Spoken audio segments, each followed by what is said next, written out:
ሊያነሳ ወይንም ከተጣልንበት በኃጢአት ከወደቅንበት ቦታ እኛን ፍለጋ ከሰማይ ሰማያት የመጣ ስለ ሰው ልጆች ሁሉ ራሱን አሳልፎ በመስቀል የሰጠ አንድ እውነተኛ ወዳጅ አለ።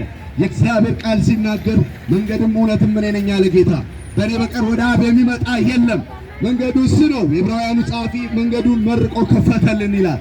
ወገኖቼ አዳም ኃጢአት በሰራበት ወቅት መንገዱ ተዘግቶ ነበር። መጽሐፍ እንደሚነግረን ዘፍጥረት ምዕራፍ 3 ቁጥር 15 ጀምሮ በኃጢአት ከወደቁ በኋላ እግዚአብሔርን በምትገለባበት ሰይፍ ኤደን ገነትን ዘጋት፣ መንገዱን ዘጋ፣ ኪሩቤልንም አስቀመጠ፣ ማንም እንዳያልፍበት ማለት ነው። ስለዚህ ያ መንገድ ከጥል የተነሳ ዝግ ነበረ። የጥል ግድግዳ ነበር በሰው ልጆችና በእግዚአብሔር መካከል። ያ የጥል ግድግዳ የፈረሰው በኢየሱስ ክርስቶስ ነው።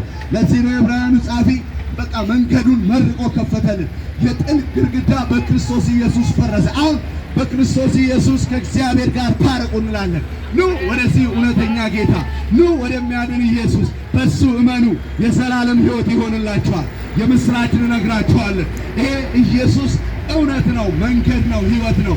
ስለዚህ በሱ ስታምኑ ሕይወት ይሆንላችኋል፣ ሕይወት ደግሞ ይበዛላችኋል። ስለሚሆንላችሁ ስለሚበዛላችሁ በክርስቶስ ኢየሱስ ስለምታገኙት ሕይወት እንነግራችኋለን። ስለዚህ ከፍርድ ማምለጫ መንገድ ነው ኢየሱስ። ኢየሱስ ሰላም ነው። ኢየሱስ ሕይወት ነው። ኢየሱስ መንገድ ነው።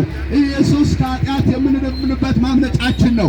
ዋጋችን በመስቀል ላይ የከፈለ ስለኛ ራሱን አሳልፎ የሰጠ በሦስተኛውም ቀን ከሙታን የተነሳ እንዲሁም ደግሞ ተመልሼ እመጣለሁ ያለ ጌታ አንድ ቀን ተመልሶ ይመጣል።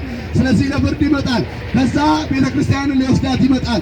ሰው በሱ በማመን ከሱ ጋር በሚሆን ቃል ኪዳን እሱ ወዳዘጋጀልን ስፍራ እንድንሄድ በዚህ ሰዓት እንነግራቸዋለን። በሱ እመኑ፣ ከኃጢአት ከሞት ከፍርድ አምልጡ። የምስራች እንነግራቸዋለን። መዳን በሌላ በማንም የለም። እንድንበት ዘንድ ከሰማይ በታች የሰጠ ለሰው ልጆች እውነተኛ መድኃኒት ኢየሱስ ብቻ ነው።